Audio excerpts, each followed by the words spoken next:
Good afternoon. Yes, it's officially afternoon, everybody. It is 12 o'clock. We have made it. I just wanted to stop in and say something before we started this episode of Crossome Wrestling Entertainment. First off, I hope you're all having a great Sunday, but I did want to let you all know, if you didn't know already, we are currently streaming on Twitch now as well. So if you do not watch us, if you watch us on Facebook or you watch us on YouTube, you can also go over and follow my Twitch channel. It's tbard5195. This is my personal little emote that my friend Rachel created for me. So you can go ahead and follow us over there. You can join us in the comments. You can throw all of those emotes at me. There are 5 total emotes, depending on which level you subscribe to me at. And you can throw them in the comments during the episode. If you follow us on Twitch, we're not only doing the podcast of Baseball with the Bard and Crossome Wrestling Entertainment. We're doing some gaming too. I've been playing a lot of Fall Guys lately. So here's a little clip as to what you could expect over there. Not looking good, is it? No. Nope. No. You have a lot less room than that guy does. Oh, okay. Oh, you're going over there. Let's go! Come on, baby! Let's tango!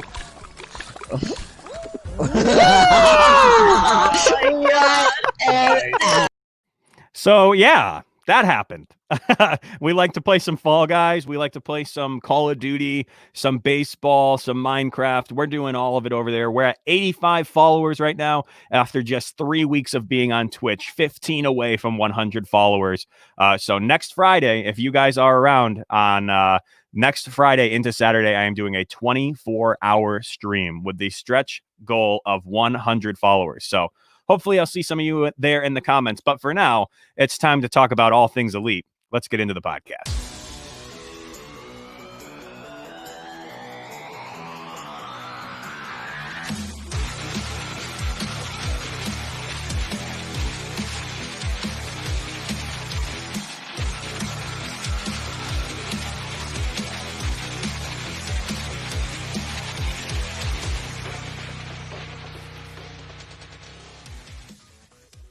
You're listening to the Crossome Wrestling Entertainment Podcast.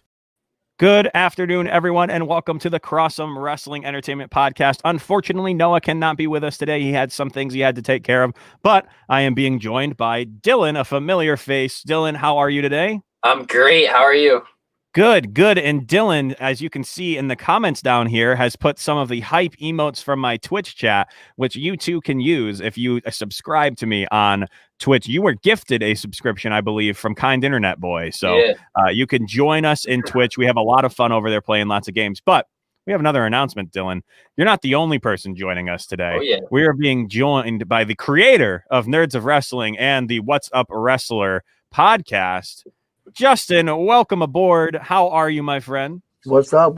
Thank you guys so much for having me. I'm doing great.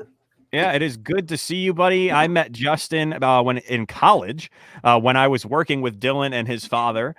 So yes, Justin, glad to have you on. We know, as I said, that you've been working on a podcast over the last year or more than that now. Yeah. So you want to give us a little background on that? Yeah, everybody who's listening and watching, I do a podcast on the Nerds of Wrestling, and it's presented by What's Up Wrestler.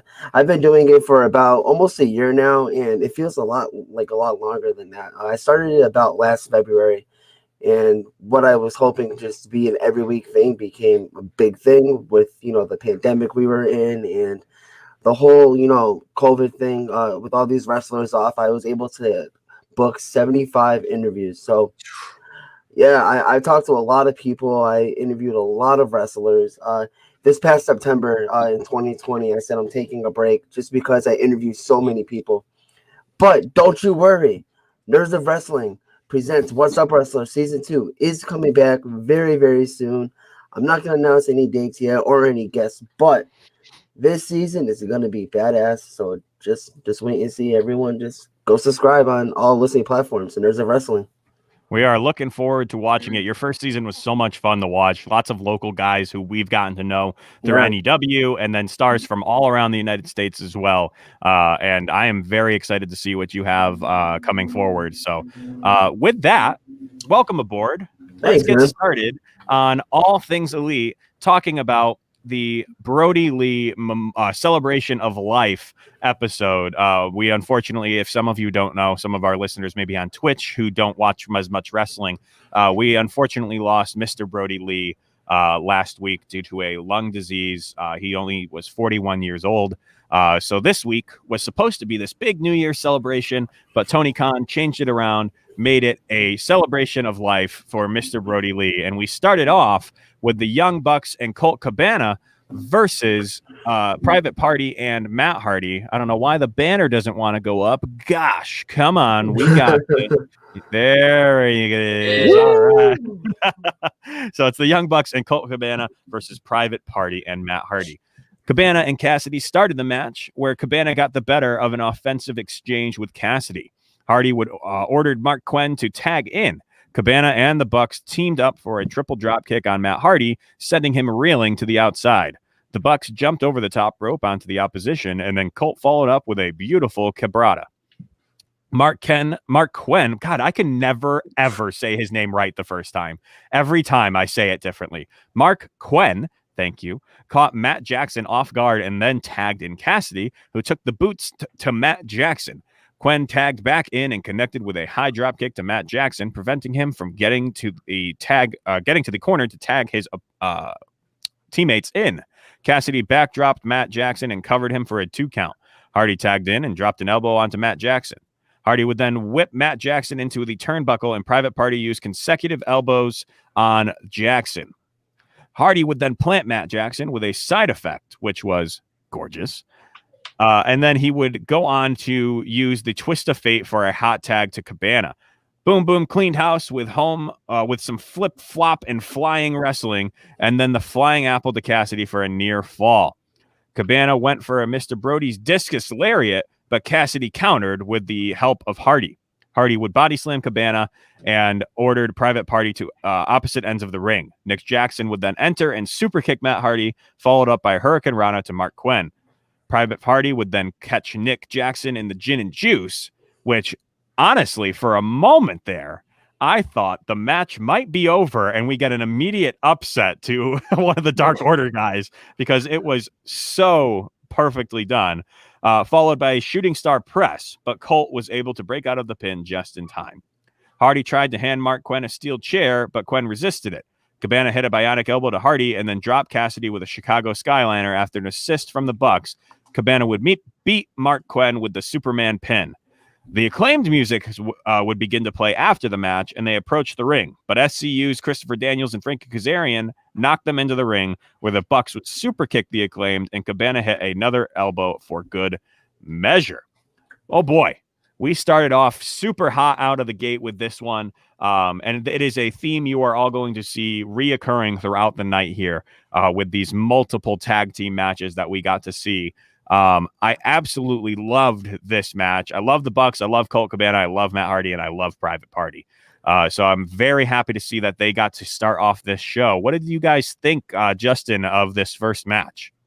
I mean, what better way to start off, the celebration of, for Brodie Lee, and what better way to start off an AEW show? I mean, AEW always does phenomenal starting off the first matches. This match was no exception. Excellent match right off the bat. I just have nothing but great things to say about that match. Fantastic. Yeah. Dylan, what about you? You liked it. I'm sure you liked it. I know you loved the obviously. I love the Young Bucks. I love everybody in this match. I think it's great we finally got to see Colt Cabana team with the Young Bucks. They're great friends, as most people know. And Matt Hardy and Private Party is another great group. Every time Private Party and the Young Bucks are in the ring, I swear it's magic. Hell yeah. Their third meeting. And every time I'm lost for words. I mean, it's a great way to start the show. Definitely a great way to start this show. And it left me thinking, oh boy, I wouldn't want to follow that match because they did such a good job. It's like the first match of WrestleMania. You're like, if you're second, oh, you're screwed. Yeah. Because no one's going to remember your match. But that was not the case because this next match was very good. We had Eddie Kingston with the Butcher and the Blade versus the team of Lance Archer, Evil Uno, and Stu Grayson, which can I say, we had a theme this night of Tyler going, what? Why that? Okay, all right, let's see what happens. But I think it was all just based off of they wanted the Dark Order involved in every single match, and they wanted to just put the best scenario forward for them to win those matches. And having Lance Archer on your team, that is definitely a good way to get your best foot forward to win a match. So like I said, we had the Mad King, Eddie Kingston, the Butcher, and the Blade with the Bunny versus the Murder Hawk Monster, Lance Archer with Jake the Snake Roberts, Evil Uno, and Stu Grayson of the Dark Order. Evil Uno would boot Eddie Kingston in the head. Evil Uno and Stu Grayson suplex Lance Archer onto Eddie Kingston, and Grayson began to stomp Kingston in the corner. The Bunny would grab Grayson's leg, allowing Butcher to blindside him. Butcher splashed Grayson in the corner, and Blade tagged in, there we go, and power slammed Grayson. Roberts would then grab Blade's ankle, and Grayson hit the big Brodie slam on Blade. Uno and Kingston traded Kawada slaps to the face, and Uno ducked one and hit Kingston full on with the half and half suplex. Archer and Blade tagged in, and Archer ripcorded Blade and planted him. Blade evaded a chokeslam, but then ate a running elbow to the jaw from Archer. Then Lance walked the ropes like the Undertaker and flipped backwards onto Blade, which, by the way, I don't know about you guys, but when Lance Archer put it all on the line like that and went old school up on the top ropes, I was losing my mind. I'm like, no way! I didn't realize he was even capable of doing a big move like that. So Yeah, that was amazing. But then after an assist from Uno and Grayson, Archer hit a frog splash, which was like, what is going on? Who are you? Like, I couldn't even believe that we were seeing him do all these big moves. So he hit the frog splash on Blade. Kingston tagged in and DDT'd Grayson right in front of Jake Roberts, but Grayson kicked out. Grayson tagged out to Archer, and Archer attempted his blackout, but Kingston would end up stopping that. Grayson hit the fatality on Blade after a DDT on Butcher from Grayson, and then Evil Uno pinned Blade. Afterwards, Archer, Butcher, and Blade took turns striking Kingston, and Jake Roberts finished him off with his legendary short-armed clothesline, which had, I believe it was Taz or someone on commentary losing their mind. They were like, the man who invented the clothesline. Like, they were so excited to see him in the ring actually pulling off a few moves. This was another one that was great, and I love to see all of these guys putting on their best matchup here. Okay, since Noah's not here, I'm going to address this comment really quick. Jace loves to comment this on all of our podcasts. WWE is greater than AEW. But listen, this week's episode is all about honoring Brodie Lee. So if you want to bring up ratings, let's wait till next week, all right? Thanks, Jace. Appreciate you, buddy. Gotcha. I was waiting for you to do that, by the way. I was hoping that comment would come up. That I'll have some been there for a while. Oh yeah, I was just I had to come up when I was all done. You know, I can't let the trolls interrupt. I can't let the trolls interrupt the read. You know, you've made it, Justin, when you have trolls commenting on you when you're live. It's great. That's when you know you've made it in the world. I can't wait to see. I can't wait to call out the trolls on my podcast. So. Oh, it's so much. It's just a joy. So Dylan, what did you think of this match? Oh, another great match. And I mean, I say it a lot in AEW, man. It's every match. They're all so talented. And just to comment, Lance Archer, first of all, coming out as Luke Harper's gear, the jeans and the tank top. That was pretty special in itself. But Lance Archer is so good. Like, his high flying ability for being a big man, unbelievable. And I just love Jake the Snake with him as manager. But I really like this match following the banger of an intro we had. Yeah, what about you, Justin? Exactly what Dylan said. Another banger, another great match. Obviously that first match was really, they set the bar high for this show. But AEW does that every week. Every single match always sets the bar high for the next following show, and they always beat the show before that. This match was no exception. Fantastic match. And may I say, I'm a big mark for Eddie Kingston. He is doing fantastic in AEW. And I love Eddie Kingston. I can't wait to see what they're going to be doing more with him in AEW. Yeah, I'm absolutely a big fan as well of what Eddie Kingston's been doing lately. And apparently Dave Meltzer is too. So there you go. There you go, Jace. That one was for you, buddy. I've been holding on to that little that little ammo. It's been loaded in the chamber for a few weeks now. Because he didn't come by last week. I was really bummed out. I was hoping he would come by and poke the bear a little bit, but he didn't. He knew better last week. Well, he's here now, so. But he's here now. Yeah. I think you guys have hit it right on the head. The guys in this match are obviously the guys who AEW is trying to push on to have bigger storylines. And I think Eddie Kingston deserves a title push of some sort, whether it be the TNT Championship or going for the AEW title again. I think he is a guy who has the caliber to always hold his own on the mic and always get into a match where he can put on an absolute spectacle. So who knows? Maybe sooner rather than later, we'll see him with a strap over his shoulder. But if we're talking about a little bit of gold, we might as well talk about the beautiful diamond ring on this man's finger. The inner circle with MJF, Santana, and Ortiz versus Hangman Page, John Silver, and Alex Reynolds. I don't know about you guys. Watching this week of AEW, I may have teared up 7-8 times. This match was absolutely one of the moments where I got a little teary-eyed. And this, we'll talk about why as we get towards the climax of the match here. So this was another match I was very much looking forward to. And it had Silver and Reynolds throwing the wadded up papers at Santana and Ortiz before the match began as an ode to being the Elite and BTE on YouTube, where Mr. Brodie Lee would always come in and throw papers at all of the members of the Dark Order. So very cool, moment there for all of you YouTube fans. So it was nice to see that. So MJF was wearing gear presented to him by Santana and Ortiz earlier, which had the beautiful flag printed on the back. It looked out of place. I'm sorry. That's just not his look. He's got to go back to his heeliness. So John Silver stopped Santana in his tracks with an elbow strike. Reynolds tagged in and dropped an elbow on Santana. Soon, Santana shifted momentum and caught Reynolds with a neck breaker and then 2 suplexes. Ortiz tagged in and helped Santana with a 3rd suplex.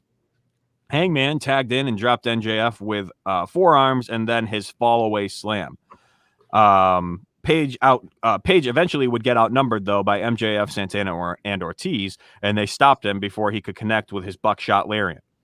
They took turns working over Hangman, and MJF flipped off Brodie Lee Jr., who was watching in the front row, which, by the way, some people, I thought this was going to get more heat than it did, but I think people are finally understanding MJF and his character, because when he did that, even I, who love MJF, was like, ooh. Yeah.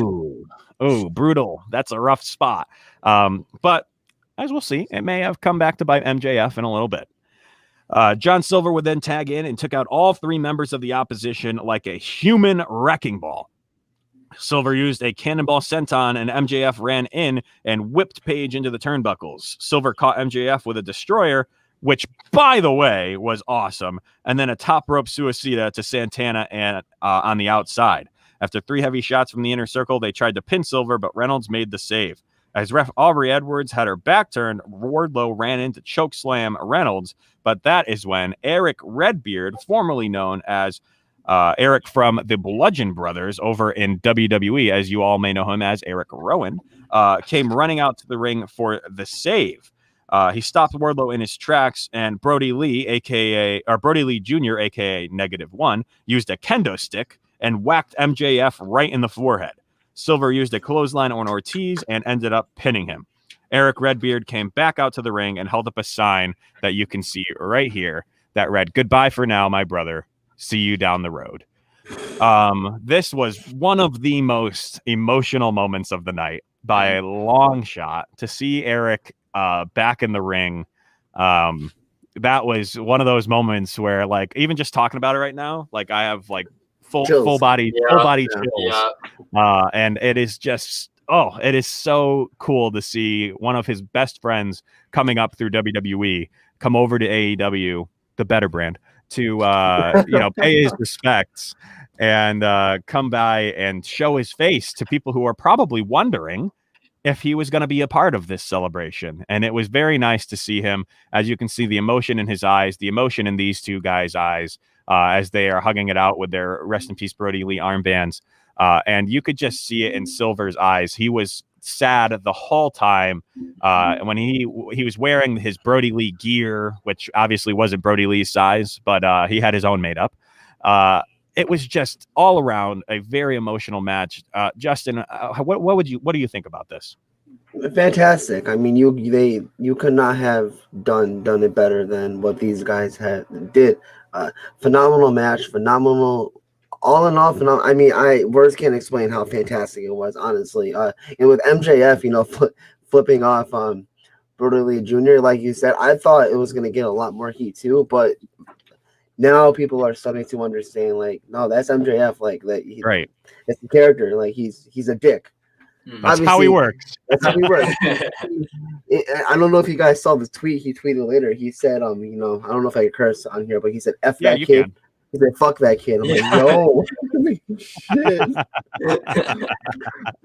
Even better. Obviously, he has all the love in the world. He loves Brodie Lee to death. I know that for sure. But yeah, just a great match, great moment, and I love seeing Eric right here.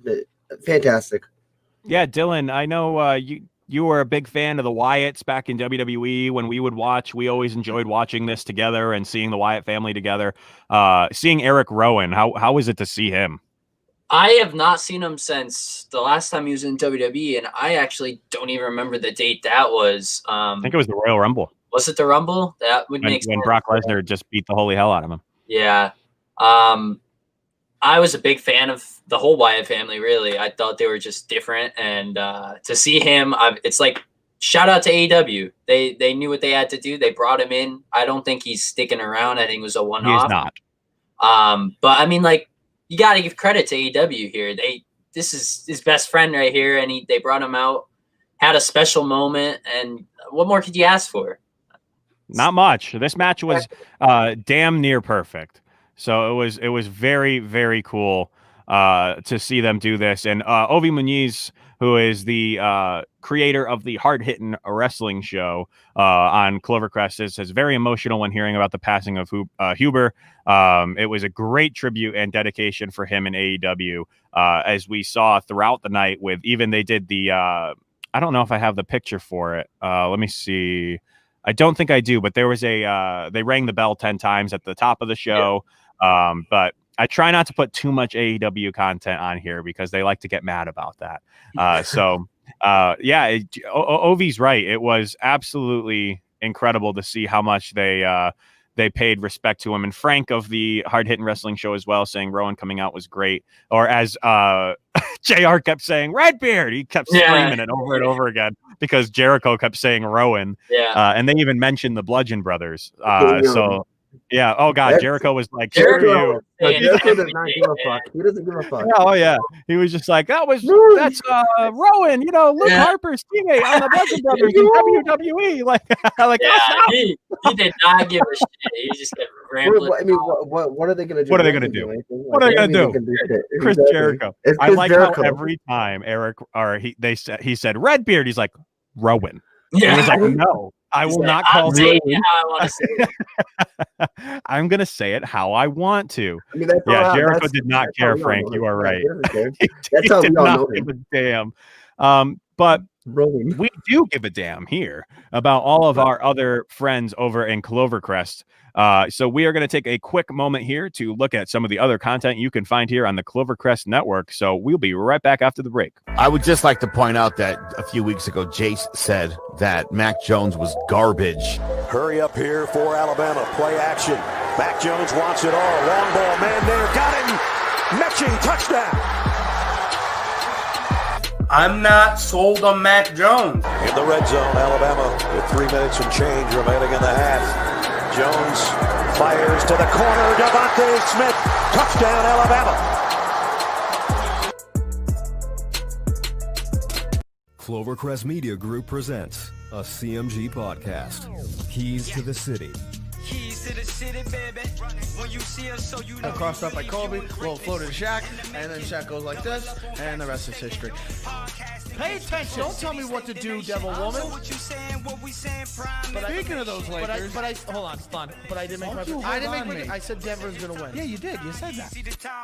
There's no other show like that. Clovercrest is doing great things right now. Streaming everywhere. When I was 12 years old, I became a Jack Nicholson superfan. This happened almost overnight on an evening in February 1997 when I first saw The Shining. Here's Johnny! In those 20-plus years, I never stopped being a Jack superfan. I want the truth! You can't handle the truth! Get ready for You Don't Know Jack, hosted by me. Subscribe today on your favorite podcast platform.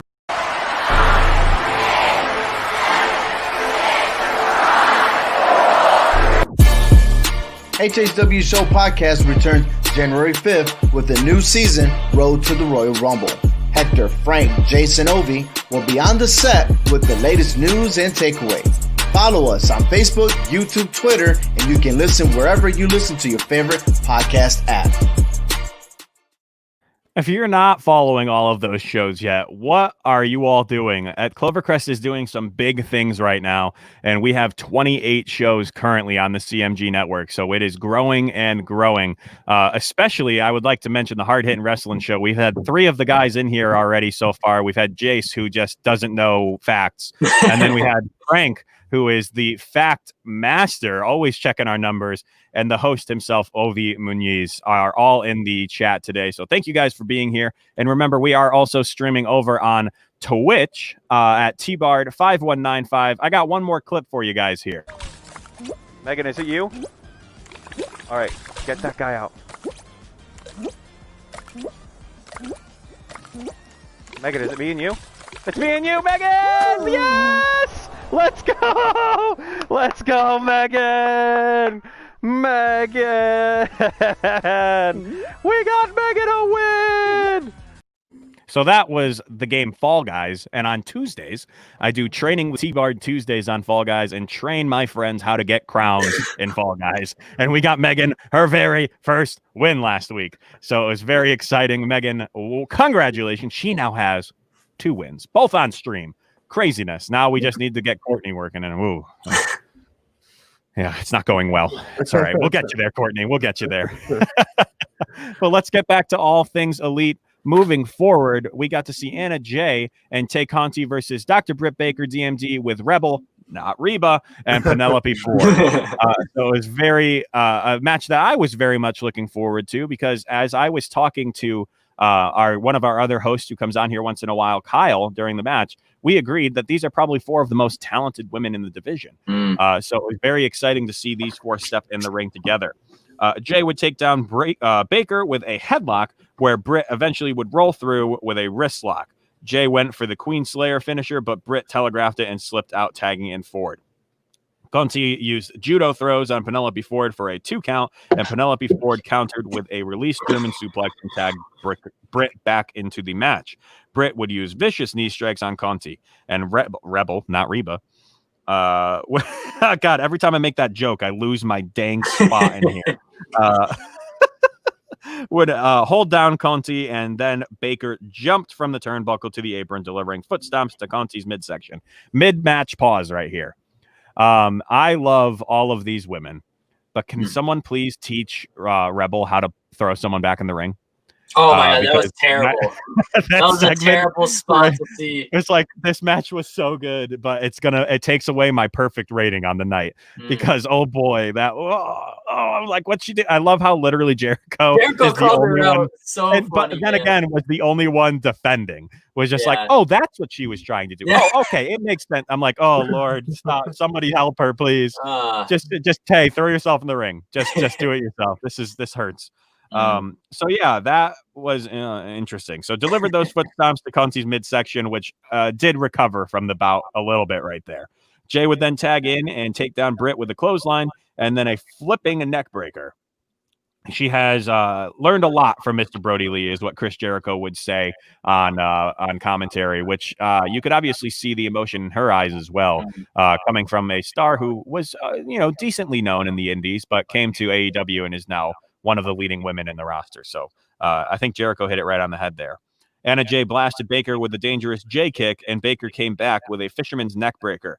Jay kicked out at 2, and Penelope Ford tagged in and nailed Jay with a flipping neck breaker of her own for a near fall.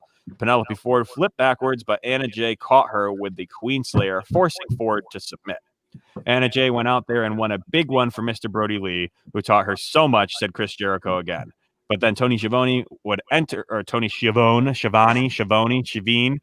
as Noah likes to say on every single podcast, would then go down to the ring to interview Britt Baker, who said that the whole match was a big old rig and that it was the man coming up and fighting back against her. But Thunder Rosa had heard enough, came down to jump Britt Baker from behind, where AEW officials would eventually separate the two. Again, incredible match. They knew that the women's, I don't think they know this, but we know that the women's division has been tough in AEW, especially when you compare it to a division like Impact or a division like NXT, even just Raw and SmackDown. It is definitely the division that hurts the most. They don't pay all that much attention to it right now, unfortunately, but I think they are working on it, and this match showed, because this is the first time that I can give a women's match in AEW a star rating of 4. So I was very entertained by this match. It would have been a perfect match if it weren't for that horrible botch by Rebel on the outside. So Dylan, what did you think of this match overall? I gotta agree when you say these are probably the 4 best that AEW has to offer in the women's division. I think these 4 are the best in AEW when it comes to the women's division. Having them face off, I know Anna Jay and Tay Conti, they've teamed before. Great to see them teaming again. I don't mind them as a team unless I think they make tag titles. They'd be front runners for winning that, but who knows? A great match. I agree with you. This match literally, it served its purpose. It fit the card, as in it was good wrestling. And I gotta say, I agree with you. Great match. And I think Noah's putting it well in the chat here. Noah is home right now. Can't join us, unfortunately, but he put the hype emote. This match definitely was hype. Do you agree with that, Justin? Yeah, no, I 100% agree. Great match for the best women wrestlers right now in AEW. That botch was it was whatever. I mean, it was a little fake.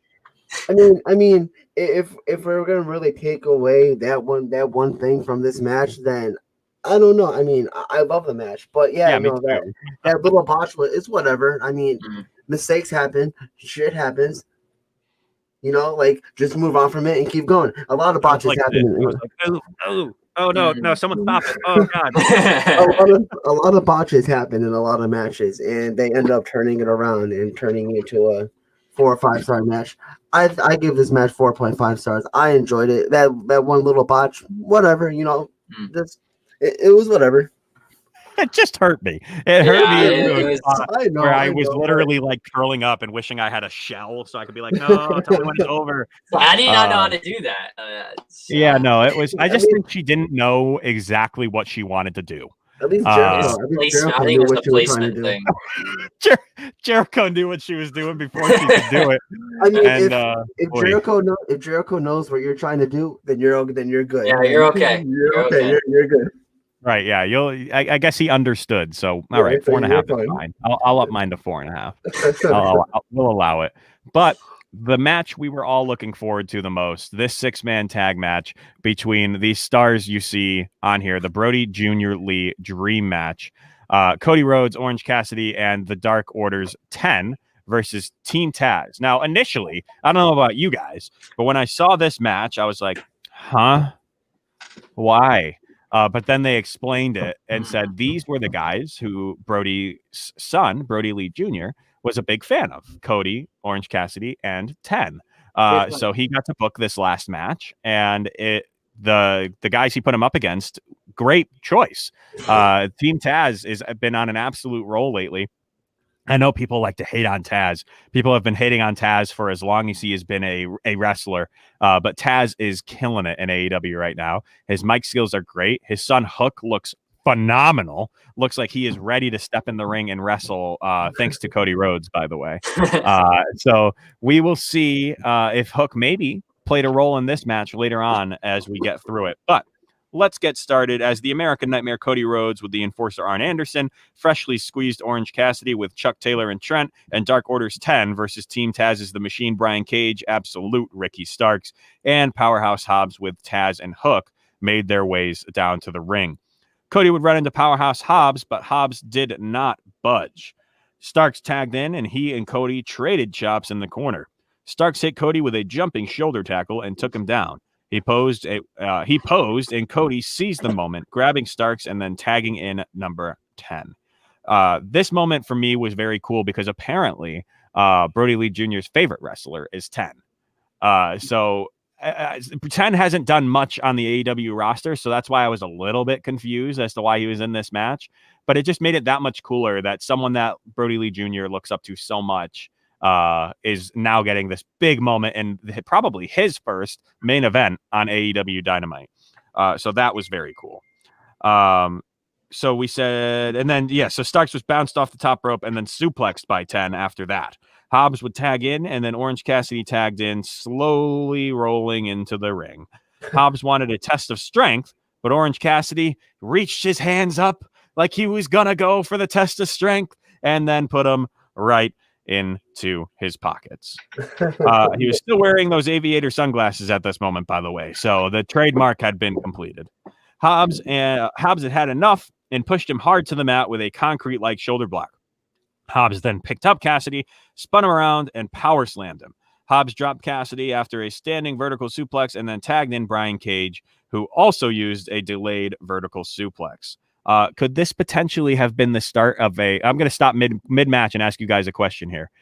Could this have potentially been the start of a power struggle between the two big boys of Team Taz trying to one-up each other with their suplexes and show off their strength? I'll go to Justin first. Yeah, I mean, I think it could have, but I don't know. I mean, yeah, it could have been a power struggle, but luckily it didn't turn into that.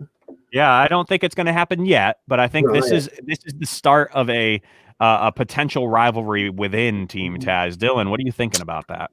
Honestly, I didn't look at it that way, but now you mention it, I could see it leaning towards that way. I know Ricky Starks ended up tagging in at the end to do it too, so I kind of diverted my attention from that. But honestly, I wouldn't mind that being the starts of the undoing in the future. Obviously, right now they're in peak. I think they're gonna run this out for a little bit longer.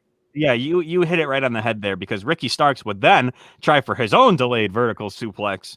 But unfortunately, Orange Cassidy would reverse that one, once again, making Ricky Starks the joke of every Team Taz match.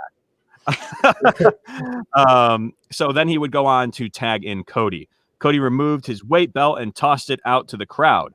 Cage hit Cody with a knee from behind, and Cody was so fired up that he powered forward, getting a tag to 10, who then power slammed Starks.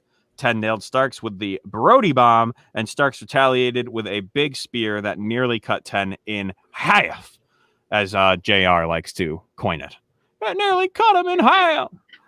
Cassidy tagged in and hit a big DDT on Starks, and then Cage would tag in and flatline Cody Rhodes. 10 ran in and pump kicked Cage, and Starks employed great footwork and caught 10 with a quick DDT, nearly getting the pin.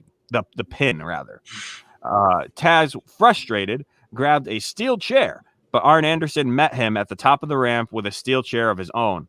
While the ref was trying to settle them down and restore order, Cassidy connected with the Orange Punch, the worst move in AEW, and then Cody followed up with a cross Rhodes on Stark. 10 hit Starks with a spine buster and pinned him. Chris Jericho would go on to say that this is the biggest win of 10's career. The rest of Team Taz jumped into the ring, where a hook hitting Cassidy, Brian Cage powerbombing Cody, and then the arena lights went dark. Darby Allin's music hit, and then Darby Allin appeared with his skateboard up in the crowd. The arena again would once go black. It began to snow, and we all know that means Sting is on the way. Sting and Darby would make the way down to the ring together, joining Cody, Orange Cassidy, and 10 in the ring, while Team Taz began to retreat. Once things cooled down again, order was restored, and Cody would stand in the ring alone and go on to make an incredible tribute to Brodie Lee Jr., Brodie Lee, and his wife, Amanda, I believe her name is. And they had this incredible segment where Tony Khan would join them in the ring, and they presented the belt, TNT Championship, the current TNT Championship belt, to Brodie Lee Jr. as the forever TNT champion. Also, after the night was over, they offered him a contract for when he turns 18. He will be able to come wrestle with All Elite Wrestling, and fingers crossed that AEW survives the purge that can be WWE sometimes and is able to make it that long. So 10 years you got to wait here, buddy. But that's plenty of time that we have to watch wrestling until you can join us. And there's just been some incredible pictures put out about -1 and his father. And this segment was amazing. The crowd started chanting, and it was just such a nice moment. This was, again, when they gave him the title and you saw Amanda start crying and she hugged 10, and it was just another one of those where I'm like, stop it. This is wrestling. I'm not supposed to cry. But it was definitely an emotional moment for all of us wrestling fans to see such a powerful segment. And then they would close it off with a video package put together for Brodie from all of and throughout the night of all these wrestlers telling their favorite stories of Brodie and great pictures of him and how much of a big friendly giant he was. It is absolutely incredible, the match the night that AEW put together. So I'll just start with this. Dylan first, what was your favorite moment of the night? Was it this final match? I got to say my favorite moment was the ending tribute. I think I'm going to take wrestling aside for a second. What AEW did to not only honor a member of their own, but just an overall great man that was lost. Taking in their family and making sure they can help them in any way. That to me is what meant the most throughout this whole show. Yeah, absolutely. It really was an incredible moment. And with the sad music playing, it was just so emotional and so well done. Justin, what are you thinking? What was your favorite moment on the night? Definitely the last match. Just like everything, because that was Brodie Lee Jr.'s dream match, which is absolutely incredible. Like the fact that I'm jealous, like low key, but like, it's like a match. Yeah, right. Like that's every wrestling fan's dream is to book a match. Yeah. But that match was for Brodie Lee Jr. That match was, for his dad. And they all went out there, they wrestled, they had a phenomenal match. AEW just doing so phenomenal. What a tribute, what a show. I mean, that is how it's done. That is probably the best thing I've ever seen for any wrestler, that has passed away. Incredible, absolutely incredible. Cody handing him the TNT title was like icing on the cake. Yeah, and there were the favorite thing for me personally was all of the little nods throughout the night, like people using his finishing maneuvers, and Lance Archer came out to the ring dressed as Luke Harper. Cody had the bandanas, and they would use the discus lariat. There were so many incredible moments, but I think my favorite overall was this moment right here with Eric Rowan coming out to the ring with the sign, "Goodbye for now, my brother. See you down the road." I think we've all wanted a response from the members of the Wyatt family because they were together for so long. And this response, though we did get to see on Twitter and Instagram their responses, this felt tangible. This was something that we could all see the true, pure emotion of these guys. And, he's obviously been with WWE since 2013. He was there. So someone that Dylan grew up watching. And Justin and I watched him as he appeared and when we were in high school and starting college. And so that's when we started watching him. But again, someone who's been around for so long and such a big part of our lives being the big wrestling fans we are, to see some big man like Eric here crying was probably the moment that got me the best all night long. So yeah, overall, an incredible show. AEW, you're doing it right. Noah said he sobbed at that moment. So yeah, it was absolutely one of the best wrestling shows I've ever seen. And Noah has talked some sense into me. He said about the match that we have to not worry about the botch that happened with Rebel. So like Noah likes to do at the end of this segment, like the marquee wrestling fans that we are, Justin, out of 5 stars, what are you rating this evening? 5. Yeah, absolutely. Dylan? I'm also going 5. I feel like we have to give it 5 Yeah. stars. This was such an incredible show. No doubt. And let me just put in the background really quick to finish as we're going in. I love this picture. I'm going to back us all out for a moment. Of Incredible. Brodie Lee and his wife at ringside. We had it on for the entire episode last week. Such a powerful picture. And Mr. Brodie Lee, as much as we miss you, we know that you will be looking over AEW and WWE and all these other wrestlers. So this tribute show was a perfect way to cap off Brodie Lee's incredible career. So let us get onto a bright note and move forward to the New Year's Smash. We got a little bit of a preview for New Year's Smash Night 1, and we start off with the announcement of the return of Jon Moxley. Very exciting news. He is coming back, whether he's in action at all or he maybe just gets into it a little bit with Omega, who knows? But it is definitely going to be nice to see him back in action. Following that, we have Hikaru Shida versus Abaddon for the AEW Women's World Championship match. This, you know what, guys? This feels kind of like a pay-per-view, so I'm going to make you pick winners. Okay. So, Justin, who's winning this match? I got Shida retaining. Okay. Dylan? You know me. I always pick against Shida, so I'm picking Abaddon. I think this lead up is too apparent. I refuse to pick Shida because the one time I pick her, it's not going to happen. So I'm picking Abaddon. I'm also picking Abaddon. I have a feeling that this joint session with Impact is more than they are letting on to right now. No, yeah. Oh shit, that's like a title match. I thought it was a title match. My bad. I was like, wait, retaining. Wait. No, it is. It is a No, title. it is. Yep, it is. Oh, Yeah, okay, it is. okay. Woo. So yeah, I'm picking Abaddon because if you guys watched last week, I don't know if we talked about it on the show, but I have this angle that there's a lot of undead characters over in Impact. So if we can maybe that bite turned Shida into an undead character as well and will join the zombie ranks and Abaddon wins the title. We'll see. It's a far-fetched. Yeah. But if we're going to believe the zombie thing, if you get bit by a zombie, what happens? You turn into a zombie. I wouldn't be surprised, man. Imagine. It's a little corny. It's a little cheese, but I'm here for it. We'll see how they do.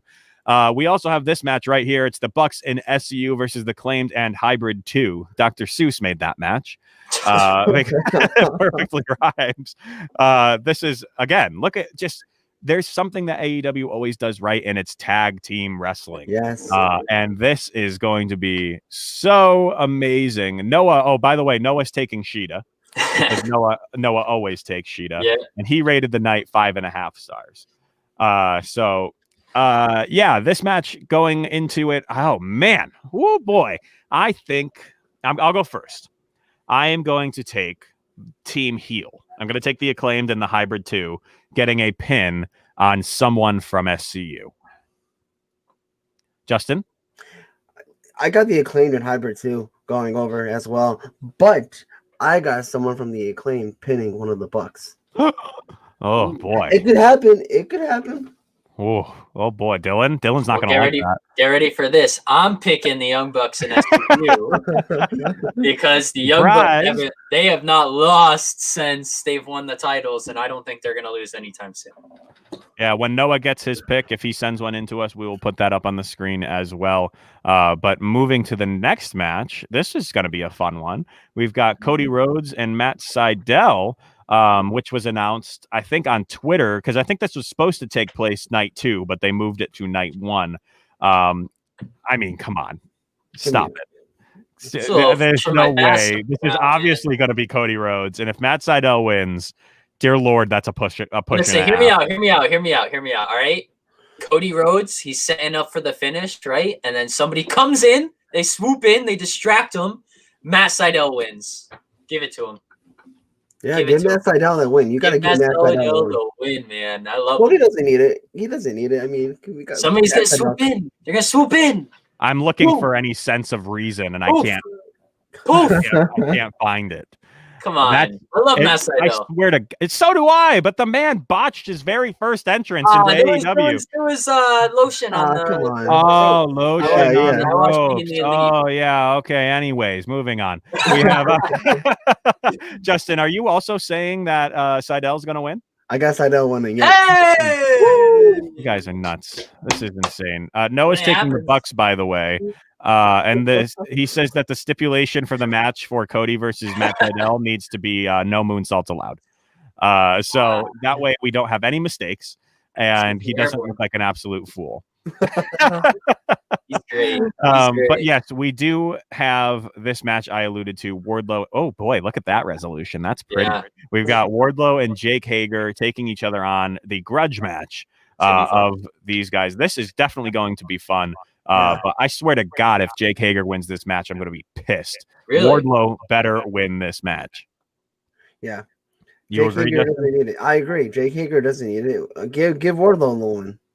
Right. Wardlow has a chance still to be a champion, in my opinion, in AEW, where I don't think Hager needs to be. I think he's fine just being the muscle and like the guy with his arms crossed protecting Chris Jericho. So that's why I'm picking Wardlow. 100%. And Dylan? I don't know. I kind of see Jake Hager winning. I don't know. He's a mixed athlete. He goes over and he does real fights. So I think. And he's a badass in those fights too. That's what I'm saying. I think he kind of protect Jake Hager. I mean, he almost dethroned Mox. Like that match was insane too. I kind of see Jake Hager winning. I do have to say I can see it happening. But I just don't think it needs to happen. I agree. Hager is in one of the worst shapes he's been in a while ever since that fight he had in mixed martial MMA. He just doesn't look the same as he used to. So I think it would be kind of insulting for Wardlow to lose this match.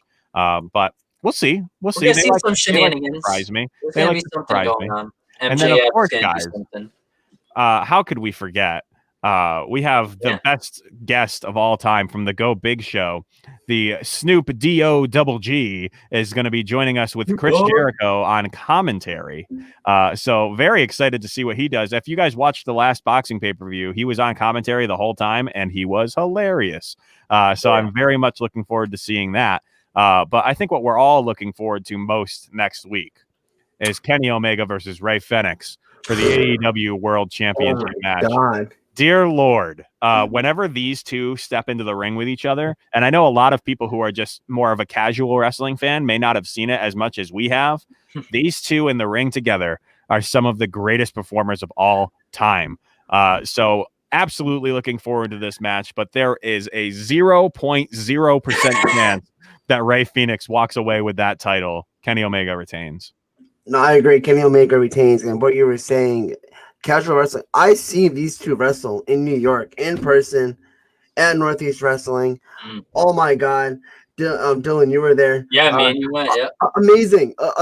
Like, holy shit. Like, anytime these two are going to step into the ring and they are going to tear the fucking house down. Rey Fenix is my boy. I love Rey Fenix. Big fan of Lucha Brothers. But Kenny Omega retains. No way he's dropping the title. Kenny World Tour from Catalina Game Mixer. Thank you for commenting on Twitch. Appreciate you joining us today. Kenny World Tour and Wardlow for sure. Thank you. Thank you for understanding where I'm coming from. Dylan, what do you think? Well, let me say this. No, Kenny Omega's winning. He is the best thing going in all of wrestling right now. I don't care what promotion you're talking about. Kenny Omega's the man, and this match is going to be phenomenal. I can't wait. It's going to be a banger. Yeah, this match, they're almost screwing themselves this last few weeks, because 2 weeks in a row there's candidates for match of the year, and we're just starting. So boys, let's settle down a little bit. And let's just no, I'm kidding, obviously. We got a while till February, so I mean, right. We got build up for that pay-per-view to come. Screw up the next few weeks if we can, please. Thank you.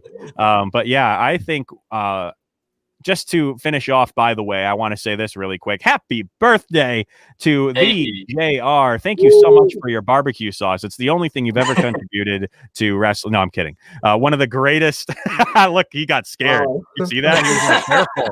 He was like, be careful. And by the way, we do want to quickly give thanks to AEW really quick. Last week, they gave us a copyright claim on a video that was not theirs. And they just sent me an apology right now, saying that it is not theirs, and they released the claim. So AEW, look, I'm sorry I yelled at you. I'm sorry I yelled at you. I take it all back. Thank you so much. You're obviously watching right now. So thank you so much. But yeah, guys. We won the claim. Isn't that nuts?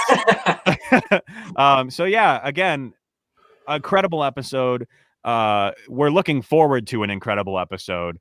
This has been insanely good. Justin, any last words you'd like to give us before we close off about What's Up Wrestler? No, just guys, please keep a lookout for this season. Season 1 was so much fun. I put a lot of work into season 1, and I definitely taken the time that I needed off to prepare for season 2. I already have about 20 wrestlers booked, and they are some awesome names. If you're a big wrestling fan of independence and in the Northeast, you'll know who these people are. If you don't, that's fine. That's what my podcast is for. Take a listen. Get a glimpse of what they are and who they're about. I will be doing it live on StreamYard. I cannot wait. Definitely keep a lookout for What's Up Wrestler season 2. Yeah, absolutely. And we are very much looking forward to working with you again. And we'll definitely have Justin on here in the future. But for the moment, as you all know, this is a CMG sponsored show. So we would, as always, like to thank CMG for allowing us to put our content out to all of you. So if you guys are fans of podcasts, why not visit clovercrestmedia.com for a wide selection of great showings covering sports, business, relationships, pop culture, politics, and true crime. There's 28 shows on the CMG network, and if you don't find one that you like, start your own. We can help you launch your podcast for as little as $15 per month, and clovercrestmedia.com is the website. Make sure you check it out and tell all your friends about it. You can visit clovercrestmedia.com and click on the link for the latest on your favorite CMG sports podcast, as well as blogs and video and updates. Once again, thank you all. This has been the Crossome Wrestling Entertainment Podcast. Unfortunately, Noah couldn't be with you guys today, but he says it was a great show. Wants to thank you guys for stepping in while he's handling family matters. Noah, we will see you next time, and thank you all for joining us today. I'm Tyler, that's Dylan, and Justin, thank you again for joining us. We will see you all on the next show.